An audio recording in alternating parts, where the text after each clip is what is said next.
This video is for those that want to know how to maximize their potential. But before I start, I just want to say a thank you to all, at the time of this recording, 54 of our subscribers. Thank you so much for supporting the channel. It means a lot to us. As new YouTubers, every subscriber counts. Your support is much appreciated. If you think these videos can bring value to anyone else in your life, please share, please like, subscribe. But first, I want to give a shout out to Entrepreneur for providing the shirt for today's video. Well, not providing, I bought the shirt. Thought it was a really dope shirt. BU, they'll adjust. It's really cool. It's a Black-owned business. I'll link in the bio. I think we are constantly reminded of the fact that we are not where we want to be, or at least where we think we should be at any particular point in our lives. So just by scrolling through social media, you'll see people with all these fancy cars, big houses, going on all these luxurious vacations. You know, it kind of does something to your ego. It's something I like to describe as an ego suicide. And you commit this every time you see something like that and you feel like you're not doing enough. Something's wrong in your current path and you just feel like you're not there. And it really starts to drag on you. You may even feel it more when you're looking and the person that's experiencing these things is someone that you may know, someone in your peer group, and you're seeing them reach all these levels of success that you may aspire to reach in some form. I feel like it's okay to look at these things because it can be used as motivation, right? But at the same time, we naturally want more for ourselves. It's in our nature. So I remember wanting to go straight to college when I got out of high school. Unfortunately, that wasn't the case. I went straight into the workforce, nothing wrong with that. And I worked a good 2 years before I actually went to college. But during that time, seeing my peers go through college, they're posting about it, having all these experiences, joining all these clubs, just having a really good time. You know, that kind of weighed on me a little bit. I'm not gonna lie, I got into a funk. I got a little bit depressed seeing those things. And then I started having all these thoughts. Was I really doing enough? What else could I be doing at this time? I just felt like a failure. So now fast forward 2 years and I'm in college after working, and I'm still working my part-time job. At the same time, I'm seeing my friends start to get jobs. They're starting to open businesses. Some of them even started to graduate. It hit me again. I felt like I wasn't doing enough. I started reevaluating my whole situation, even though I was in school. The thing about it was, in reality, none of those things that I thought about myself were true. Fast forward to today, even though I still ask myself those questions, it's more of a check-in. I'm not really trying to attack myself. If you feel like you've been in a situation before where you're looking around and you feel like you're not doing enough, let me know in the comments. And even a plus to that, let me know what you're doing about it now, or what you're thinking about doing about it. I would love that feedback just so we can show that we're all feeling the same things and it's not exclusive from one person to the other. I managed to overcome a lot in my life by following the principles that I'm gonna share with you guys today. So in this video, I'm gonna give you 5 easy ways to ensure your personal growth.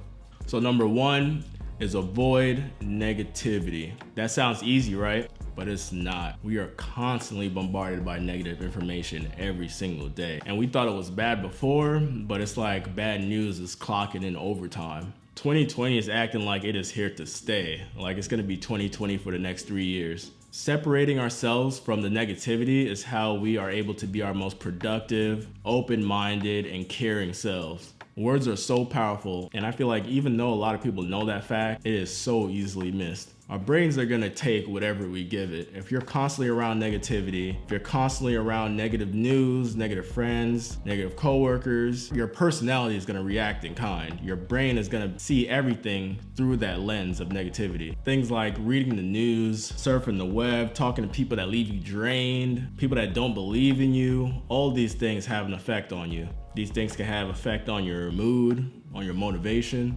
Focus on feelings of gratitude. Read uplifting content. Surround yourself with positive people.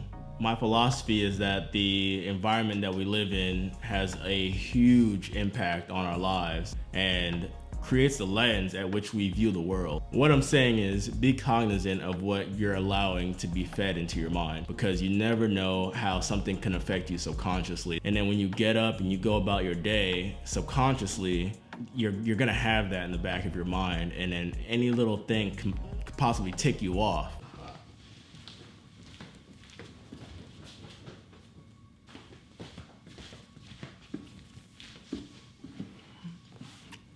Number 2 is stop fearing the worst case scenario. Something that keeps a lot of people from achieving what they want to is thinking, what could happen if I fail? What if I sound dumb?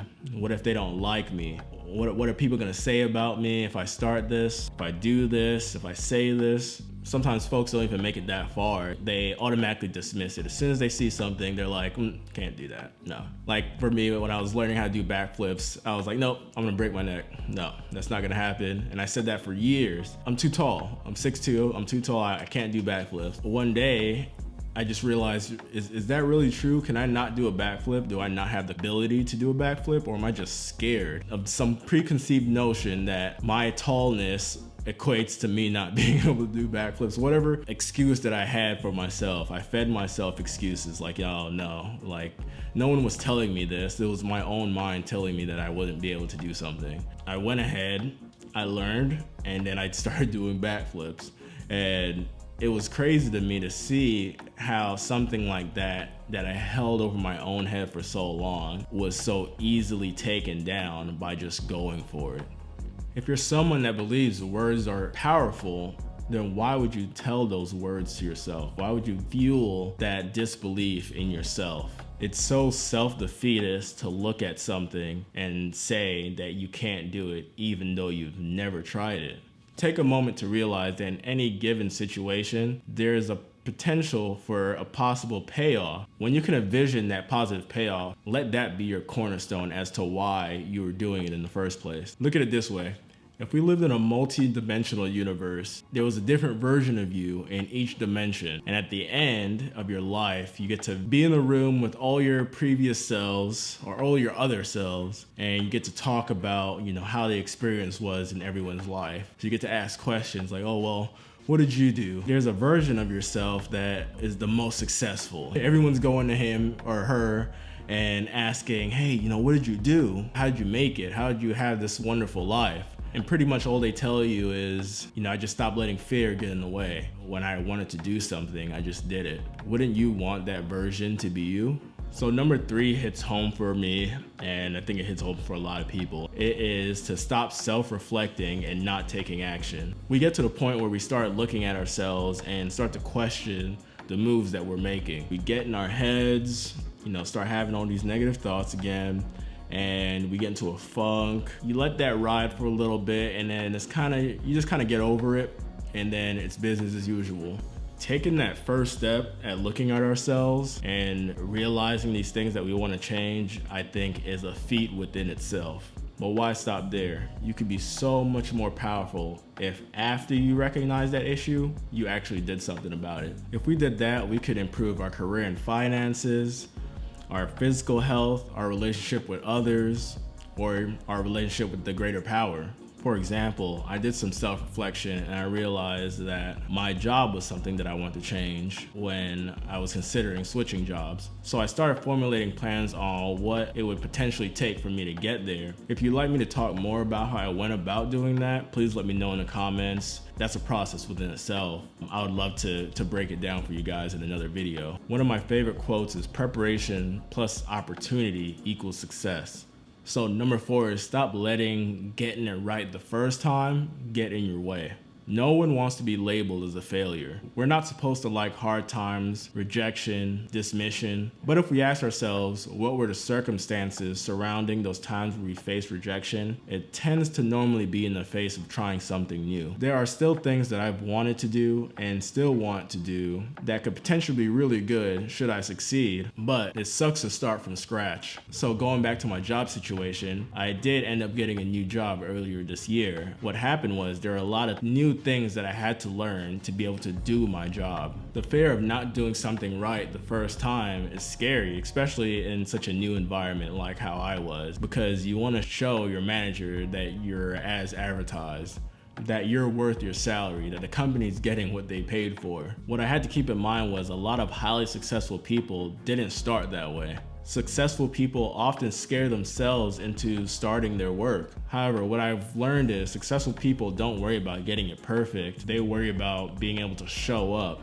and put the work in. Once that fear is out of the way, you're in there. The floodgates of creativity and curiosity are now wide open. In reality, once you begin, there's always time to improve. So number 5 is to get some sleep. So according to Maslow's hierarchy of needs, there are biological requirements for human survival: air, food, drink, shelter, clothing, warmth, sex, sleep. We have to take care of our physical needs before all others. If these needs aren't met, your whole foundation is off. Poor sleep has so many negative effects on the body: weight gain, memory issues, trouble with thinking and concentration, increased risk for accidents, high blood pressure, risk of disease, low sex drive, poor balance. It's like those commercials that name off all the side effects for the drugs, but in this case, you're not even putting anything in your body. Your body can naturally enter these states if it's not being treated appropriately. Why put your body through so much unnecessary stress? I used to be really bad at this in college, and I get it. There are times in our lives where we need to put in that overtime, but let that be the exception and not the rule. Don't allow lack of sleep to be a lifestyle. I feel like a lot of people like to wear lack of sleep as a badge of honor to show that they're getting their work in. Like, oh yeah, I don't get enough sleep. I don't get a lot of sleep. The reality of it is that successful people do get their sleep. And why wouldn't they? They need to be able to stay sharp and be able to perform their craft. But we're all lifetime learners. This stuff takes practice. I'm in the boat with you guys. I'm just sharing the practices that have helped me, and I'm still practicing these things over time. I really appreciate you guys for hanging in and watching this video. I really hope that you gained value from this. If this video brought any value to you, please like, comment, and subscribe. We'd love to hear your feedback. Share if you feel like someone else could hear this information as well. Support Black-owned businesses. Entrepreneur, link in the description. It's been a pleasure. See you guys.